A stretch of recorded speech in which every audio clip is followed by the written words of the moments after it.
Hello YouTube, VidHead85 here, and I'm going to talk a little bit about gun control, but I'm also going to talk about the Stand Your Ground law, which is a major thing that needs to be reformed in the states. We need to push for a repeal of things like the Castle Doctrine and the Stand Your Ground law.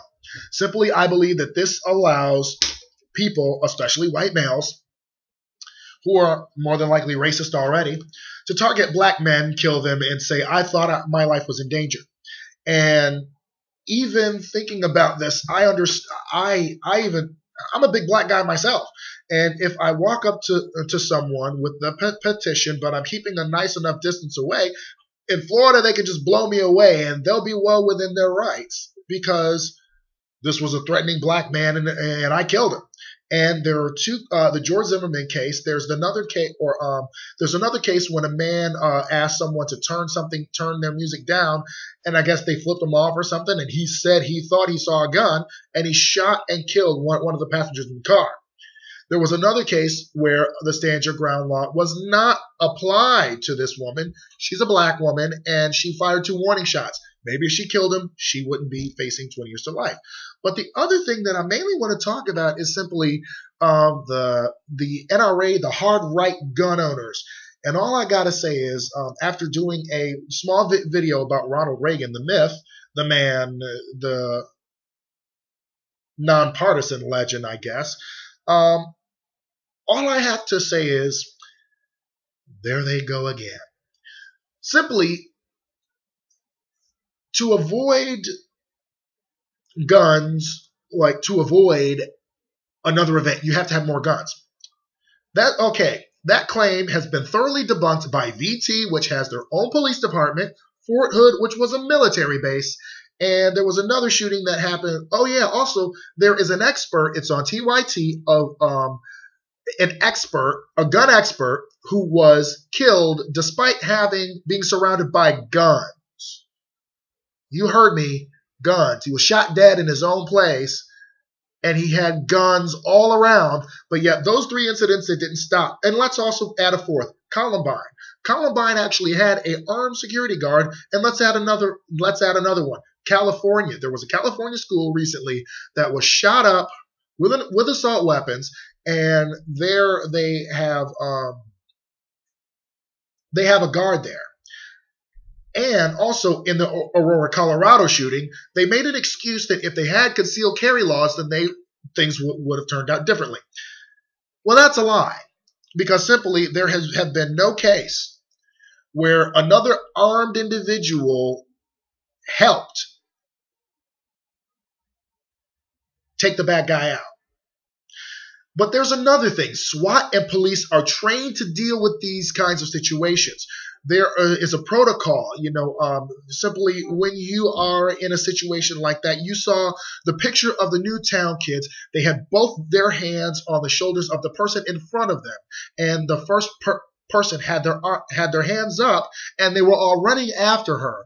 Now, one of the Gun Owner of America leaders were on Piers Morgan, and they said, well, this is not about waiting for the good guys to save you. This is about being able to defend yourself. But if I don't know why someone would need a 30-round clip in order to defend themselves, I say maybe shorten them to 10 or 5.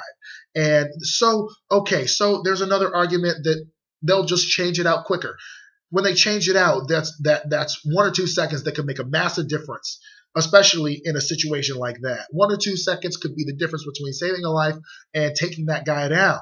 Now, the other part about it is, the leadership has gotten, like the Catholic Church, has gotten so far right of its actual base, because most gun owners actually support if they don't ban the assault weapons, at least they limit the clips, have a license, and then one individual told me that that's an infringement on the Second Amendment right, but I told them that the Second Amendment does not mean the right to carry guns unrestricted. Not only that, but I would like gun owners to have a psychological examination maybe once every 5 or 10 years, because a lot of these individuals with these kinds of guns are paranoid, like Alex Jones, who said that if you're trying to take the guns away, but limiting the ammo clips, limiting what kinds of semi-automatic weapons should be out there.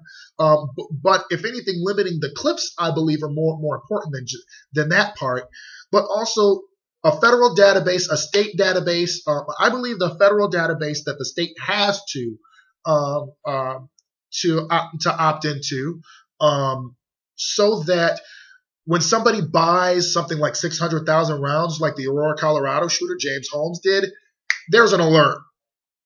There's an alert. Or even better yet, I can't buy too much Sudafed without someone having an alert on me. So there should be a floor, or should be a ceiling to how much you can buy online or in any gun store. And I think even when you're buying ammo, what kind of ammo should be noted. Because if anything, most of the 5 situations, more than likely, all their guns were legal. They all got their guns fair and square. So when people talk about the size of government and regulation and all this, I'm thinking to myself, we regulate many things. The right to bear arms will not be infringed on unnecessarily, because we do have the right of public safety and the rights of gun owners. Most gun owners who are like Alex Jones and the NRA vice president of the NRA, and the whole cold dead hands deal, and Charlton Heston was a part of that as far as I'm concerned, and that kind of turned me off of him a little bit. But the common sense reform that the NRA leadership opposes is in direct contrast with the members. They need to go, simply put. But we need to push ahead with this agenda to limit high-capacity rounds and to ban certain kinds of assault weapons for civilians. Now, many of them are semi-automatic, but that doesn't quite technically call them assault rifles or whatever else, but we got to do some research on that and whatnot. So, if anything, let me know. What you think. If anything, I'm pretty sure I'll get a whole lot of people saying he's a who take a look at my shirt and say, oh, he's a liberal commie like Obama. But again, the Second Amendment shall not be infringed on unnecessarily. And we have to balance that with public safety. So call me a liberal commie all you want to. Liberal actually comes from a Latin word meaning free. And I do believe in the Second Amendment. But I also believe that public safety and certain things should not be in the hands of mentally unstable people and people just for the sake of gun ownership. Have a good day, YouTube.